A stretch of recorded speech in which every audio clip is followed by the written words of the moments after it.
Hey guys, this is Himanshu and you're watching Sustainable Everyday. Welcome to a new vlog guys. बहुत गर्मी है guys. गर्मी से पहले मैं एक चीज़ दिखा दूं कि मेरे पीछे जो स्ट्रक्चर लगा हुआ है उसमें देखो आपको कैसे बॉडी अर्थिंग कर रखी है। यहाँ पे देखो जीआई का स्ट्रक्चर है, एमएमएस।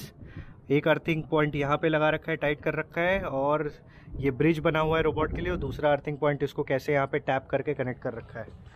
सोलर पावर प्लांट की जो अर्थिंग होती है गाइस, उसको डोमेस्टिक सेक्टर में लेके लोग बहुत ज़्यादा कंफ्यूज रहते हैं, बहुत ज़्यादा मिसकंसेप्शन रहते हैं, और बहुत सारे लोगों को तो मालूम ही नहीं होता कि गुड प्रैक्टिस क्या होती है अर्थिंग की। मोस्टली जो डोमेस्टिक सेक्टर के इंस्टॉलर हैं उनके क्वेश्चंस कुछ ऐसे होते हैं कि सर हमारे पास तो प्रॉपर लैंड अवेलेबिलिटी नहीं है सोलर पावर प्लांट की अर्थिंग करने के लिए, या कुछ लोग कहते हैं कि सर ये तो मुझे इन्वेस्टमेंट जो है कुछ एक्स्ट्रा इन्वेस्टमेंट लगता है, मुझे कुछ अर्थिंग की ज़रूरत समझ में नहीं आती है। या तो कुछ लोग कहते हैं कि सर एक अर्थिंग करें या दो अर्थिंग करें या तीन अर्थिंग करें, एसी की कितनी करनी है, डीसी की कितनी अर्थिंग करनी है, लाइटनिंग अरेस्टर की कितनी अर्थिंग करनी है। या लोगों का ये भी सवाल रहता है कि सर अर्थिंग की वैल्यू मेरी 3 आनी चाहिए, 5 आनी चाहिए, 10 आनी चाहिए, कितनी आनी चाहिए। और क्वेश्चन ये रहती है कि सर मुझे नॉर्मल अर्थिंग करवानी है रॉक सॉल्ट या चारकोल वाली, या मुझे बेंटोनाइट की अर्थिंग करानी है, या मुझे केमिकल अर्थिंग करानी है, कॉपर प्लेट की करनी है, जीआई रॉड की करनी है। तो बहुत ज़्यादा लोगों को कन्फ्यूजन भी है और क्लियर भी नहीं है डोमेस्टिक सेक्टर में कि गुड प्रैक्टिस क्या होती है अर्थिंग में।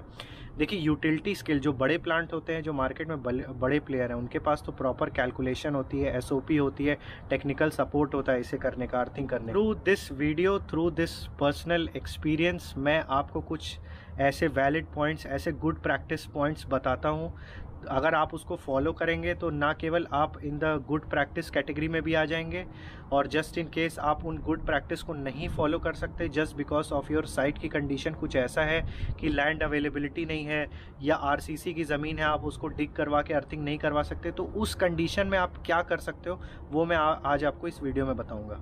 सबसे पहले मैं एक एनालॉजी के थ्रू आपको एक सिंपल कॉन्सेप्ट समझाना चाहता हूँ उन लोगों को जो कि कहते हैं कि मुझे अर्थिंग का बेनिफिट समझ में नहीं आता कि अर्थिंग की किस लिए जाती है। आपने देखा होगा कि आपके छत पे, आपके बाथरूम में, आपके किचन में आप एक वाटर का ड्रेनेज पॉइंट बनवाते हो, जिसको हम सिंक भी बोलते हैं, ड्रेनेज पॉइंट भी बोलते हैं, जिससे आप रेगुलर जो पानी का इस्तेमाल करते हो वो उसके थ्रू पास हो जाता है। ठीक है, अब उसी ड्रेनेज पॉइंट के थ्रू जब आपका बहुत ज़्यादा पानी का लॉस होता है, या छत पे बारिश हो जाती है, एक बार में बहुत ज़्यादा पानी इकट्ठा हो जाता है, तो वो भी पानी उसी ड्रेनेज पॉइंट के थ्रू चला जाता है। कुछ लोग क्या करवाते हैं कि जस्ट इन केस वो पानी नहीं पास हो रहा होता है तो मल्टीपल ड्रेनेज पॉइंट बनवाते हैं, मल्टीपल सिंक बनाते हैं कि जस्ट इन केस बारिश के टाइम पे बहुत ज़्यादा पानी आएगा तो पानी उसी ड्रेनेज पॉइंट से अब्जॉर्ब होते हुए पास हो जाएगा, और पानी इकट्ठा नहीं होगा। क्योंकि पानी इकट्ठा होगा तो आपकी दीवार पे जो पेंट है वो ख़राब होगा, आपके लकड़ी के सामान के कांटेक्ट में आएगा वो ख़राब होगा, लेदर का जो सामान है वो ख़राब होगा, जंग लगेगी, काई लगेगी। मतलब आप समझ रहे हो, जितने ज़्यादा आप ड्रेन पॉइंट आप अपने बाथरूम में देते हो, रूफटॉप पे देते हो, किचन में देते हो, तो आप उतनी ज़्यादा प्रोटेक्शन प्रोवाइड करते हो अपने घर के इक्विपमेंट को, चाहे वो आपका पेंट हो गया, लकड़ी का सामान हो गया, लेदर का सामान हो गया। तो जिस तरीके से ये ड्रेन पॉइंट इम्पॉर्टेंट होता है आपके घर में उस हैवी पानी को एब्जॉर्ब करके पास करने के लिए, उसी तरीके से आपके solar power plant electrical equipment के लिए अर्थिंग ज़रूरी होती है। अर्थिंग क्या होती है? एक लीकेज करंट जो होता है वो नॉमिनल वैल्यू आपके अर्थिंग में पास होता रहता है, लेकिन जस्ट इन केस, जैसे मैंने आपको बताया कि बारिश का पानी एक बार में बहुत ज़्यादा आ जाता है, उसी तरीके से अगर बहुत बड़ा हैवी इलेक्ट्रिकल सर्ज आ गया तो ये सर्ज आपके अर्थिंग के थ्रू ही होके पास होगा। और जितने मल्टीपल पॉइंट आप अर्थिंग के देंगे या अर्थिंग की रेजिस्टेंस जितनी कम रखेंगे, अर्थिंग के रेजिस्टेंस पिट की वैल्यू कम रखना मतलब एक तरीके से आप समझ लो कि घर का जो नाली या सिंक का पोर्ट है उसको एकदम स्ट्रीमलाइन साफ करके रखना ताकि आराम से पानी पास हो जाए। उसी तरीके से अर्थिंग की जब रेजिस्टेंस वैल्यू कम होती है तो उसमें आराम से heavy flow of current pass हो जाता है। ये मतलब गाइस सबसे सिंपलिस्टिक एनालॉजी एक्सप्लेनेशन है जो मैं आपको बता रहा हूँ, क्योंकि ये कॉन्सेप्ट आपको लोग टेक्निकली समझाने की कोशिश करेंगे, लेकिन मैंने आपको एक प्रैक्टिकल एनालॉजी बता के आपको एक्सप्लेन करने की कोशिश की है कि जस्ट इन केस जैसे घर में आपका वाटर सिंक पॉइंट होता है हैवी पानी को अब्जॉर्ब करने के लिए ताकि आपके घर में जल भराव ना हो जाए, पानी नहीं इकट्ठा हो जाए, उसी तरीके से इलेक्ट्रिकल सिस्टम भी होता है कि अगर जब हैवी फ्लो सर्ज आता है तो आपको multiple drainage point in the form of earthing pit देने पड़ते हैं ताकि ये जो हैवी फ्लो ऑफ सर्ज है, करंट है, वो उसमें अब्जॉर्ब हो जाए। नहीं तो क्या होगा जिस तरीके से पानी आपके सामान को ख़राब कर रहा था, आपके घर में लकड़ी के सामान को, लेदर के सामान को, उसी तरीके से हैवी फ्लो ऑफ करंट आपके इलेक्ट्रिकल इक्विपमेंट्स को ख़राब करेगा, आपके इन्वर्टर को, आपके मॉड्यूल्स को, आपके जो भी छोटे छोटे इलेक्ट्रिकल डिवाइस हैं उनको ये पूरी तरीके से ब्लो आउट कर देगा। अब मैं गाइस क्या करने वाला हूँ इस वीडियो में, मैं आपको हर पॉइंट 2 कैटेगरी में एक्सप्लेन करूँगा। सबसे पहला मैं गुड प्रैक्टिस बताऊँगा और दूसरी कैटेगरी में बताऊँगा कि जस्ट इन केस आप अपने साइट के लिमिटेशन की वजह से गुड प्रैक्टिस नहीं फॉलो कर सकते तब आपको उस चीज़ में क्या करना है। पहला जो गाइस लोगों का क्वेश्चन ये रहता है कि सर मुझे घर पे अपने नॉर्मल अर्थिंग करवानी चाहिए या केमिकल अर्थिंग करवानी चाहिए। देखिए नॉर्मल अर्थिंग क्या होता है कि आप 3 मीटर का डिगिंग मैन होल करवाते हैं और उसमें आप रॉक सॉल्ट और चारकोल का मिक्सचर करा के लेयर बाय लेयर अर्थिंग कराते हैं। लेकिन ये this is the technology of the past यार, बाबा आदम के ज़माने की ये बात है। आज की डेट में होती है केमिकल अर्थिंग। केमिकल का मतलब ये नहीं कि एक ग्लास में केमिकल होता है हम डाल देते हैं। It is a compound bag, it is a mixture of charcoal, rock salt and other anti corrosion mixture उसमें मिक्स रहता है और वो हम यूज़ करते हैं अपनी अर्थिंग के लिए, ठीक है। अब ये जो केमिकल कंपाउंड का बैग होता है इसको बोलते हैं केमिकल अर्थिंग कंपाउंड। ये 2 तरीके का आता है गाइज मार्केट में, ये समझ लीजिए 50-50 kg का भी आता है, 40 kg का भी बैग आता है। एक होता है ब्लैक कलर का कंपाउंड मिक्सचर, एक होता है ब्राउन कलर का कंपाउंड मिक्सचर। अब जो आपको लेना है डोमेस्टिक इंस्टॉलर के लिए, आपको लेना है ब्लैक कलर का कंपाउंड मिक्सचर जिसमें rock salt, anti corrosion mixture और चारकोल का मिक्सचर रहता है। जो ब्राउन कलर का मिक्सचर होता है गाइज उसमें clay, bentonite, rock salt and charcoal रहता है। ये यूज़ होता है आपके ट्रांसफार्मर या हैवी इलेक्ट्रिकल अर्थिंग के लिए which is more than 5 metre 6 metre, जहाँ पे आपकी जो सॉइल की क्वालिटी होती है काफ़ी ड्राई होती है। यूजुअली जैसे मैं दुबई में हूँ तो यहाँ पे जो ज़मीन होती है काफ़ी सैंडी होती है, एकदम रफ एंड टफ होती है, रेजिस्टिविटी इसकी ना के एकदम मतलब मिलती ही नहीं है, तो काफ़ी डीप अर्थिंग करनी पड़ती है। तो यहाँ पे क्या है कि बेंटोनाइट की अर्थिंग हमें करनी पड़ती है and more than 10 to 15 metres करना पड़ता है।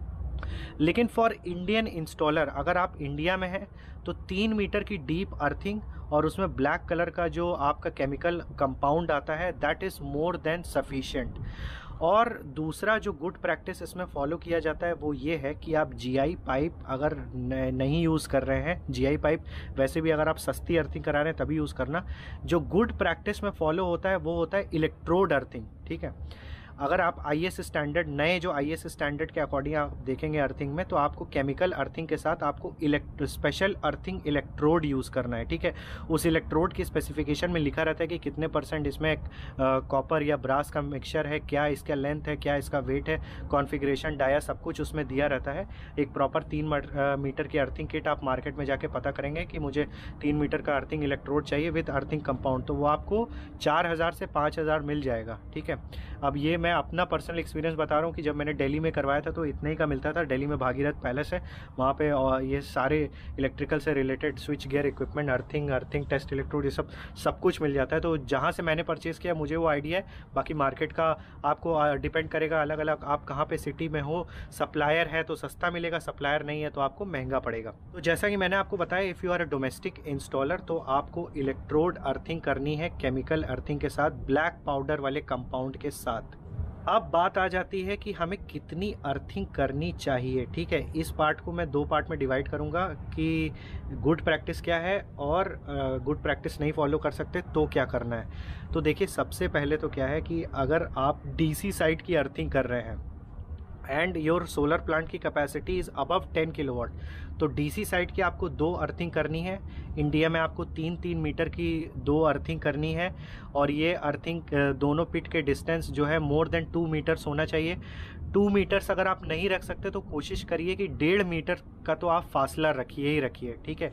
3 मीटर डीप आपको अर्थिंग करनी है। अर्थिंग इलेक्ट्रोड के साथ करनी है, केमिकल कंपाउंड के साथ करनी है, ब्लैक वाला chemical compound, rock salt, charcoal और एंटी कोरोजन मिक्सचर।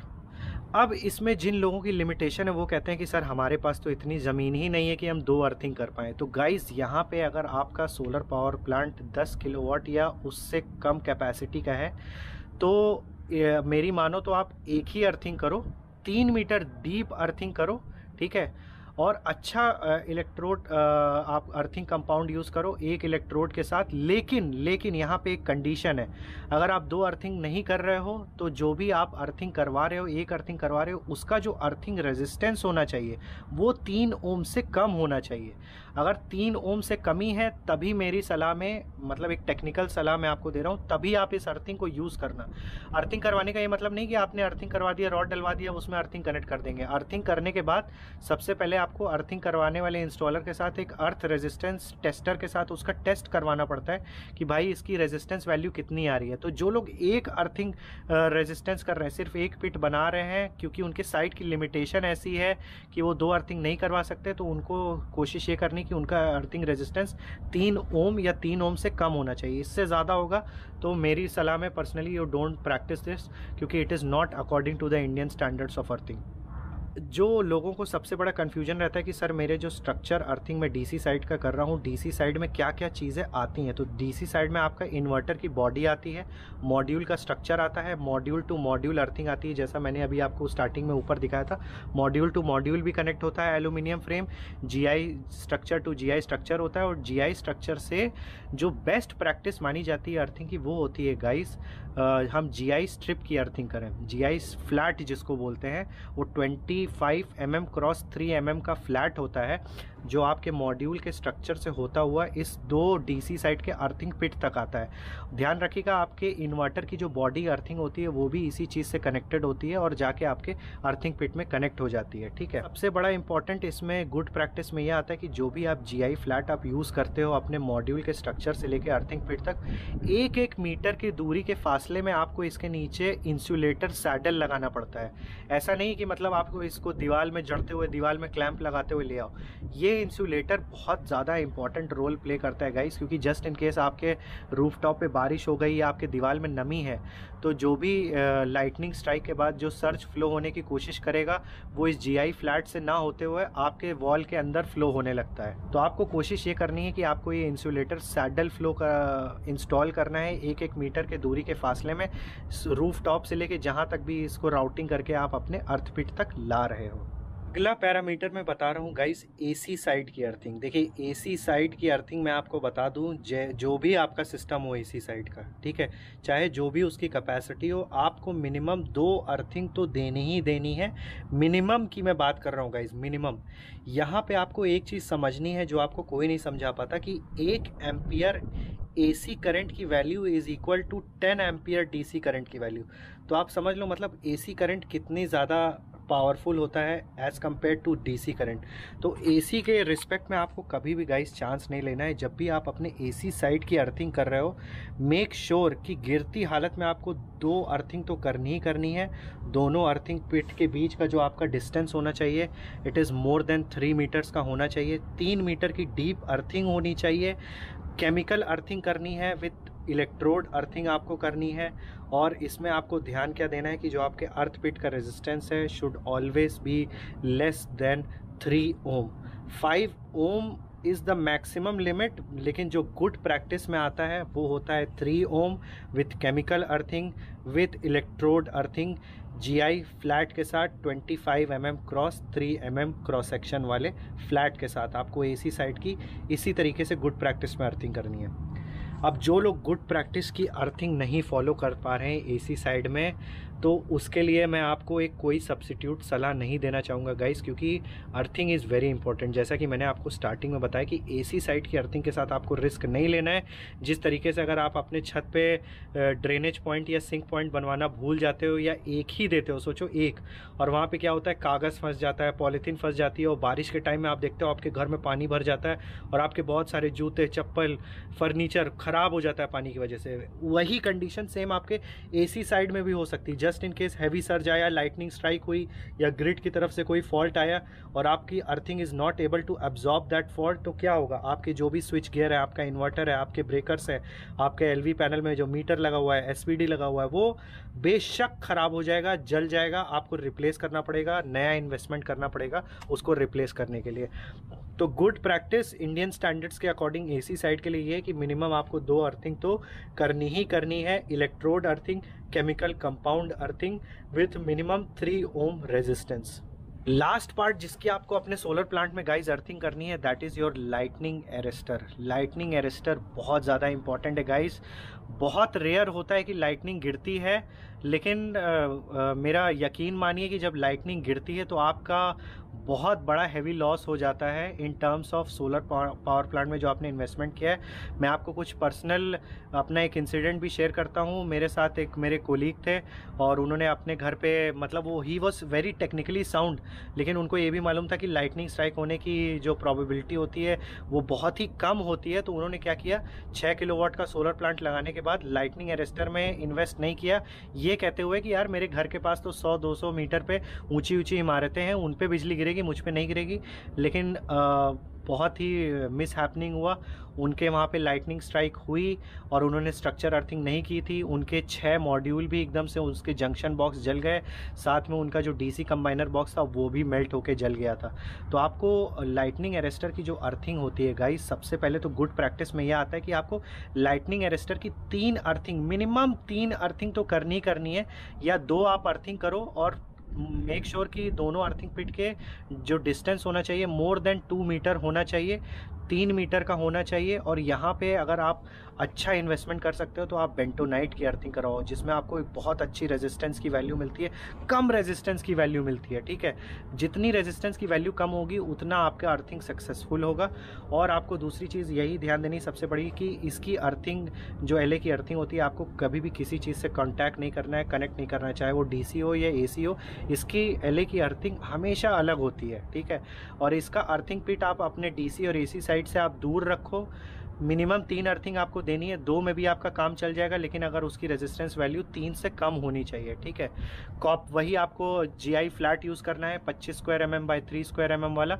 ठीक है, और 25 mm क्रॉस 3 mm, सॉरी मतलब मैं बोलने में गलत हो गया, लिख के आ रहा होगा, उसको आप फॉलो करना। लेकिन यहाँ पे भी आपको गुड प्रैक्टिस गाइज यही फॉलो करनी है कि जो भी आप लाइटनिंग अरेस्टर लगा रहे हो उसकी ऊंचाई आपके सोलर पावर प्लांट से मोर देन 3 मीटर होनी चाहिए, और ये आपके सोलर प्लांट के कहीं बीचों बीच होना चाहिए, किसी एक पर्टिकुलर प्रॉक्सिमिटी एरिया को कवर करते हुए। और इसकी जो अर्थिंग होनी चाहिए सेपरेट होनी चाहिए। जीआई फ्लैट आपको यूज़ करना है विथ सैडल 1-1 मीटर की दूरी पे, और इसका अर्थिंग पिट जो है डिफरेंट होना चाहिए। ये आता है गाइज आपके गुड प्रैक्टिस में। अब जो लोग गुड प्रैक्टिस नहीं फॉलो कर सकते तो उनको मैं बता दूं कि जस्ट इन केस आपके रूफटॉप एरिया के पास कोई 50 मीटर्स के डोम के अंदर कोई मोबाइल का टावर है या बिल्डिंग है जहां पे ऑलरेडी लाइटनिंग अरेस्टर लगा हुआ है, तो आपको टेंशन लेने की ज़रूरत नहीं है। अगर आपका सोलर प्लांट 10 किलोवाट से अंदर का है तो आप उसी बिल्डिंग से काम चला सकते हैं, आपको अर्थिंग करवाने की कोई ज़रूरत नहीं है। लेकिन 50 मीटर से दूर कोई स्ट्रक्चर है नहीं है आपके सोलर पावर प्लांट के पास, तो आपको निश्चित ही अर्थिंग करवानी पड़ेगी। और अगर जगह की कमी है तो मिनिमम तो आपको 2 अर्थिंग करवानी है, जिसका रेजिस्टेंस आपको 3 ओम से कम होना चाहिए। तो ये कुछ गाइस पॉइंट्स थे, लोगों के पॉइंट्स थे जो मेरे साथ लोग शेयर कर रहे थे कि डिफरेंस बिटवीन गुड प्रैक्टिस क्या होनी चाहिए और जब जस्ट इन केस हम गुड प्रैक्टिस नहीं फॉलो कर सकते, क्योंकि हमारे साइट के चैलेंजेस कुछ ऐसे हैं कि हम उतनी अर्थिंग नहीं करवा सकते या नहीं अफोर्ड कर सकते, या हमें समझ में ही नहीं आ रहा कि अर्थिंग का इंपॉर्टेंस क्या है। तो वो पॉइंट्स गाइज मैंने आपके साथ शेयर किया। पास्ट में भी मैंने अर्थिंग के ऊपर बहुत सारे वीडियोस बनाए, तो वो भी आप जाके मेरे चैनल पे आप देख सकते हैं, वीडियो के डिस्क्रिप्शन में भी मिल जाएगा। तो आई होप ये छोटा सा वीडियो आपको काफ़ी इन्फॉर्मेटिव लगा होगा, जस्ट इन केस आपको सोलर प्लांट टेक्नोलॉजी से रिलेटेड और भी वीडियोस देखने हैं। So just subscribe my channel sustainable everyday guys. I make videos totally based on sustainable and clean use of energy, specially solar energy. So stick to my channel sustainable everyday and I will catch you guys in my next vlog. Thanks for watching the video guys.